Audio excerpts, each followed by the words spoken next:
Hey, I'm G, and welcome to the Stuff You Should Think About podcast. In today's episode, we're going to talk about how erasing my identity works. A deep dive into a 12-month digital vanishing act. A personal step-by-step, no-fluff chronicle of why I chose to disappear, what erasing my identity actually means, and the nuts and bolts that turned an abstract idea into a lived reality. The moment I decided to hit the delete button, it was a rainy Tuesday in November. I was scrolling through my friends' list on a social platform I'd barely used in 3 years when a notification popped up. We've updated our privacy policy. Read new terms or we'll delete your account. I clicked, skimmed a few paragraphs that read like a legal thriller, and felt an odd pang of dread. I realized I'd let my digital self become a passive, uncurated collection of data points, photos from a trip I barely remembered, a handful of old comments, and a credit card number that I had long since replaced. All of that was sitting in places I barely knew existed, humming along in the background, feeding algorithms, and, worst of all, feeding the ever-growing data broker market. That night, I went to bed with a single question looping in my head. What would it actually take to erase my identity? What identity means in the 21st century? Before diving into mechanics, I need to clarify what I was trying to erase. In my mind, identity was no longer a simple name and date of birth tuple. It's an intricate web of legal, financial, digital, behavioral, and social concepts. First, you have government IDs, passports, driver's license, social security number, and birth certificates, and they matter because they're required for voting, taxes, employment, and healthcare. Next, you have credit cards, bank accounts, PayPal, crypto wallets. They matter because of money flow, credit score, and fraud risk. Next, you have social media profiles, email accounts, cloud storage, browsing history. They matter for reputation, personal relationships, and data footprints. You have search logs, location data, and IoT device histories. These matter because targeted ads, their predictive modeling, and algorithmic profiling. Last, you have contacts, group memberships, and community forums. These matter because the relationship continuity and professional networking. Erasing my identity meant systematically addressing each of these layers. Some layers, like my legal name, can't be wiped clean without a court order. Others, like a lingering Instagram photo, could be deleted with a few clicks. The bigger challenge was coherence, ensuring that removing one piece didn't unintentionally expose another. Setting the ground rules and the timeline. Defining erase versus hide. I drew a line between erasing, which is complete removal from the source, and hiding, making inaccessible but still present somewhere. For example, I could hide my old blog by making it private, but the files would still exist on the server. I wanted actual deletion wherever possible because hidden data can be resurrected or sold. The 12-month roadmap. Attempting everything at once would have been a logistical nightmare and, frankly, a bit terrifying. I broke it down into quarterly milestones. Quarter one, the focus is the legal baseline, and you want to secure documents, assets, expungement options, set up new identity framework, new email, or phone number. In the next quarter, you want to do a final sweep. And that's where you're going to close old accounts, freeze credit, replace payment methods. In the next quarter, you're going to do a digital purge, which is social media, email, cloud storage, data broker, opt out. Last quarter, you're going to do ongoing maintenance. Monitor for stray data, adjust habits, and document the process. I kept a master spreadsheet, encrypted of course, to track progress, deadlines, and the context I needed to reach. The legal foundation, the bedrock you can't skip. Consolidating my official documents. Even if you want to disappear, you still need to keep a minimal set of legal records for essential functions like banking, taxes, and healthcare. Number one, you want to have digitized every official paper using the scanner with a secure USB-C encrypted storage device. Next, you store the PDFs in offline encrypted external drive. Next, created a master copy. I did that of my social security card, my passport, and my driver's license, and I kept it in a fireproof safe. Having a secure centralized location prevented me from accidentally using an outdated ID that might still be linked to an old online profile. Expungement and name changes. If you have old criminal records, minor citations, or even something as simple as a default court docket, they can be a digital footprint that sticks around forever. I consulted a legal aid clinic. They offered a free 30-minute intake and learned one of the issues was a small traffic violation in 2015.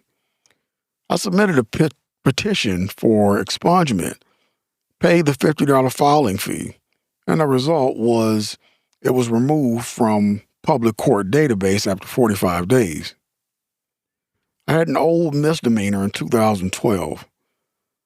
I hired a low-cost attorney for about $800 for a record-sealing petition. The result was it's sealed, and that means it no longer shows up in background checks. Next, I had a name change. I filed a petition to adopt a simple alias for all future legal documents. The result was it got granted after a 30-day public notice. Used it for new bank accounts and utilities. And the takeaway is, even if you're not dealing with criminal records, a fresh name, or at least a middle name, can give you a clean slate for future digital signups.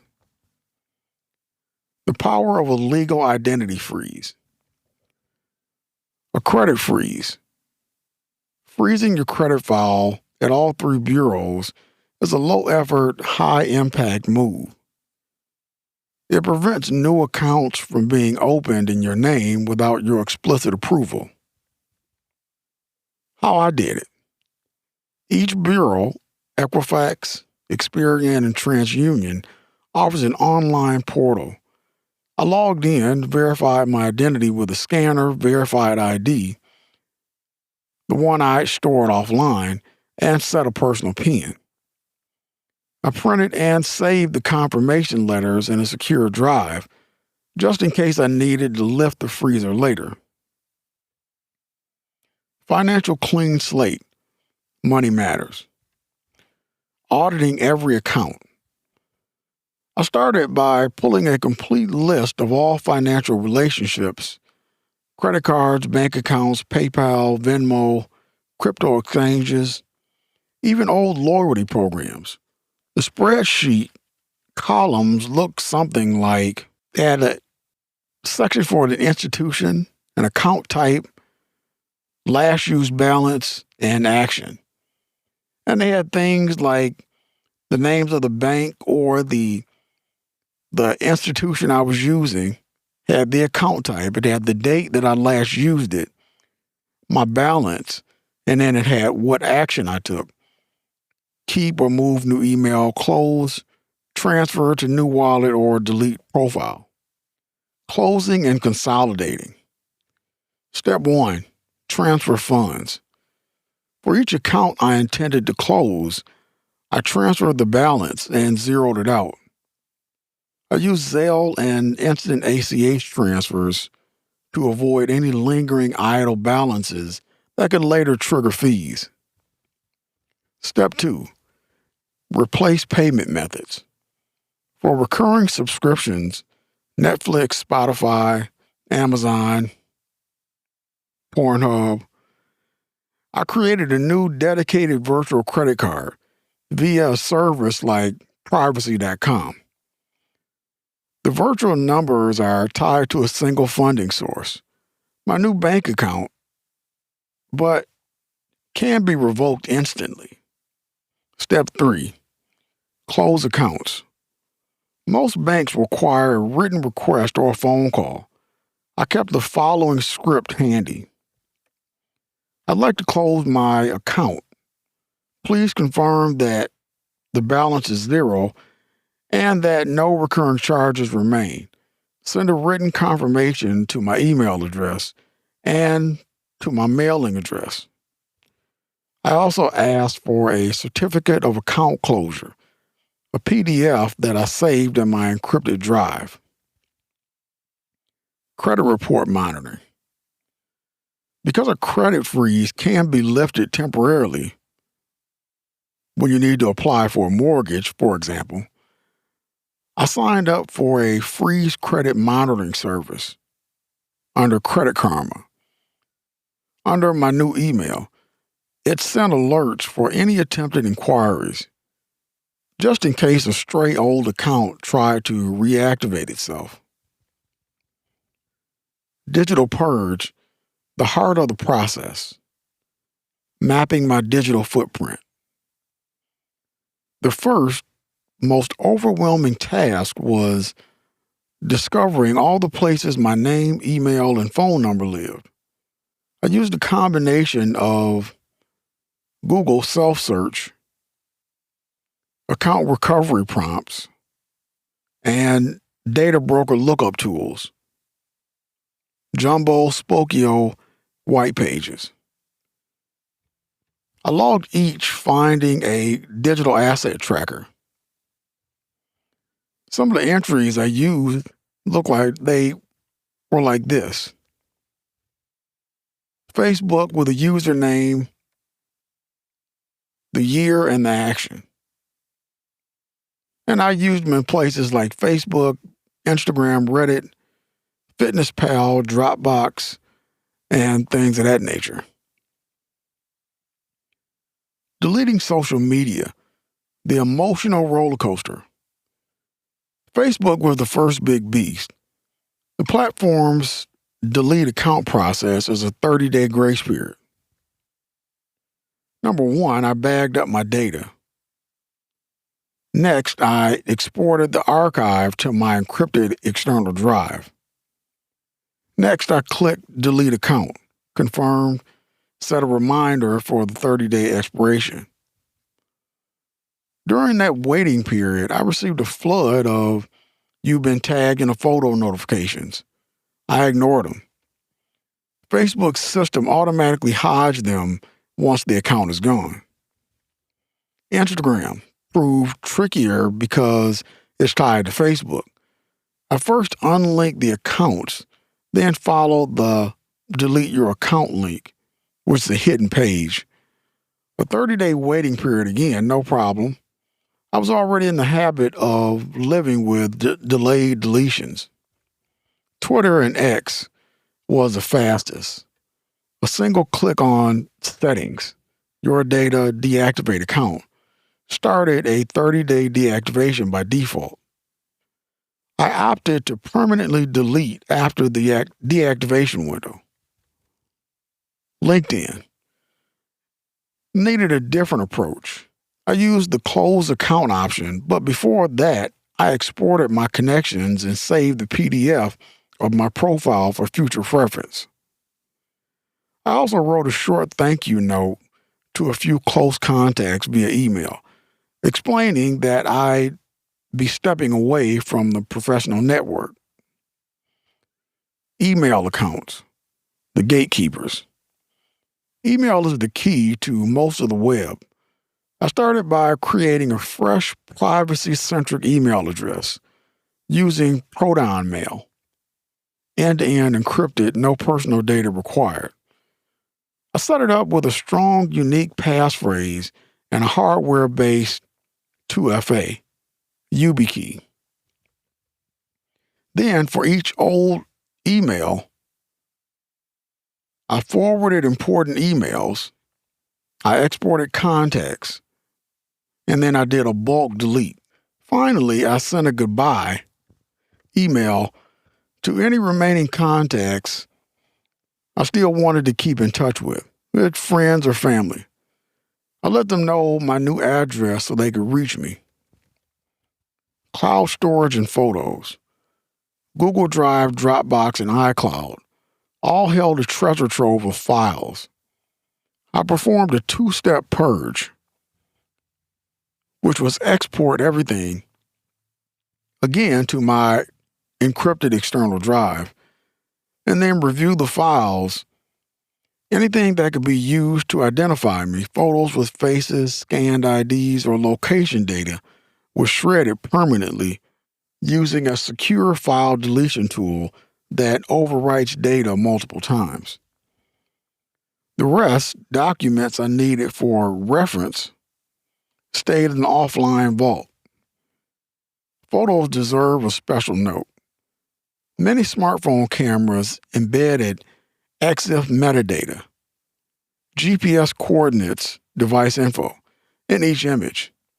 I used a tool called EXIF Tool to strip all metadata from my personal photos before uploading them to the new private cloud, Blackblaze B2. This way, even if the files later leaked, they wouldn't reveal my location history. Search engine data and data brokers. Even after I deleted accounts, search engines continue to index cached versions of pages. To combat this, Google removal request. I filed a legal removal request for each URL that still displayed my name or personal data. It's a form you can find by searching Google Removal Personal Information. Bing and DuckDuckGo. Similar forms exist. I submitted them all. Next, the data brokers, companies that collect and sell personal data, were a whole other beast. I used a service called Delete Me, cost about $129 a year, which automates opt-out requests to more than 60 brokers. I also manually submitted opt-out forms to the biggest ones, which were Spokeo, White Pages, Ben Verified, People Finder, and My Life. These processes took weeks. Some brokers only reply after 30 days. I kept a broker tracker spreadsheet with dates of requests, reference numbers, and the status of each. Mobile phone numbers, the silent identifier. My mobile phone number was linked to almost everything. Two-factor authentication, codes, WhatsApp, iMessage, even my home security system. I decided to swap to a new burner number, purchased via an anonymous prepaid plan, and then deactivate the old SIM card. Port out versus cancel. I ported the number to a virtual phone service for a 30-day overlap, then let the original carrier cancel it. This prevented any sudden loss of 2FA codes during the transition. I updated 2FA. I systematically went through every account that used my old number for 2FA and updated it to a new number or switched to an authenticator app. Then I deleted WhatsApp. I used the delete my account feature, which removes all chat history and profile data from their servers. The new identity, building a minimal control presence. Having erased the old, I now needed to work a new identity for day-to-day life. I kept it deliberately thin. I had a legal name, a primary email address, my phone number, a bank, social media, and a web presence. Everything else, photos, interests, hobbies, stayed in the offline vault. If someone needed an ID for an airline ticket or a rental car, I simply used the new legal name and new documents. Monitoring and maintenance, the never-ending part. Erasing my identity was not a one-time event. It turned into a maintenance ritual. First, there were weekly data searches. I Googled my new name and email every Sunday, noting any new hits. Then there was a monthly credit report. Even with a freeze, I reviewed the reports for any unauthorized activity. Next, there were quarterly broker check-ins. I logged into each data broker's portal if they offered one and confirmed my opt-out status. And lastly, there were email alerts. I set up a Zapier workflow. An email to my new address with the word verification triggers a Slack notification, reminding me to verify that I initiated the request. If something slipped through, a stray LinkedIn suggested connection or a new credit card inquiry, I acted fast. I either filed a dispute with the bureau or sent an immediate opt-out request to the offending platform. The emotional landscape, what it feels like to vanish. The fear of disconnection. At first, the idea of erasing years of social traces felt like walking into a void. I worried about losing cherished memories, missing out on surprise birthday wishes, or being unreachable for emergencies. The solution was a balance. Archive the sentimental stuff offline, keep a single secure channel for essential context, and accept that I'd be invisible to the wider digital world. The freedom of anonymity. After the first 3 months, a subtle lightness settled in. I stopped receiving targeted ads about vacation packages to Bali that I never even thought of. My browser's incognito mode felt truly unnecessary. My regular browsing was already non-tracked because the data collectors had nothing left to attach to me. The identity shop. One evening, a former colleague reached out via my new email. Bewildered. "Hey, I thought you moved to Canada, but I can't find you online. Are you all right?" It hit me. I had lost a part of my social map. I realized that identity isn't just data, it's connections. So I made a conscious decision to maintain a small core circle, family, a handful of friends, through a private email list. Lessons learned. What I do differently. I start with a blueprint, mapping every asset, save countless hours. I'd use a visual mind map instead of a spreadsheet for a better overview. Legal identity is a constraint. You can truly erase the government issued IDs. I secure a minimal legal identity early, then build the new one around it. Two-factor authentication is a bottleneck. Updating 2FA everywhere took weeks. I'd switched to an authenticator app from the start, minimizing reliance on phone numbers. Data brokers are stubborn. Some people never respond despite legal opt-outs. I'd use a privacy attorney for the most persistent ones. Costly, but decisive. Emotional check-ins matter. The process felt isolating. I would schedule monthly social check-ins with a trusted friend to stay grounded. The 7-step cheat sheet. 1. Audit and document. List every legal, financial, and digital asset. 2. Secure a minimal legal base. Keep essentials ID offline. Consider a name change or alias. 3. Freeze credit and consolidate finances. Close unused accounts. Replace payment methods. Set a freeze. 4.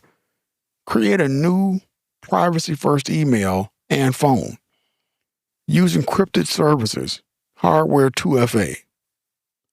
5. Delete and deactivate online accounts. Follow each platform's deletion workflow. Export data first. 6. Opt out of data brokers. Use a service or manual forms. Keep a tracker. 7. Maintain and monitor. Weekly searches, monthly credit checks, quarterly broker audits. Is erasing your identity worth it? I won't pretend this journey was easy or that it's a path everyone should take. For many, a complete erasure might be overkill, but the process taught me a few universal truths. Data is a habit, not a one-off event. The more conscious you are about where you leave footprints, the less you'll need a massive purge later. Privacy is a spectrum. You can start small. Use a password manager, enable 2FA, and gradually widen the circle until you're comfortable with the level of exposure you have. Identity is both a record and a relationship. Stripping away the former while preserving the latter is the sweet spot for most people. If you're standing where I was, staring at a screen full of accounts and feeling a mix of dread and curiosity, consider this podcast a map, a diary, and a cautionary tale rolled into one. Whether you end up wiping everything clean or simply tightening the screws on your digital life, the most important thing is knowing where you stand and making intentional choices about who or what gets to know you. Thanks for listening. If you ever try to delete a social media account, fought a data broker, or simply want to discuss ethics of digital eraser, drop me a comment. Be sure to subscribe, and thank you for listening to the Stuff You Should Think About podcast. I'm G, and I'm out.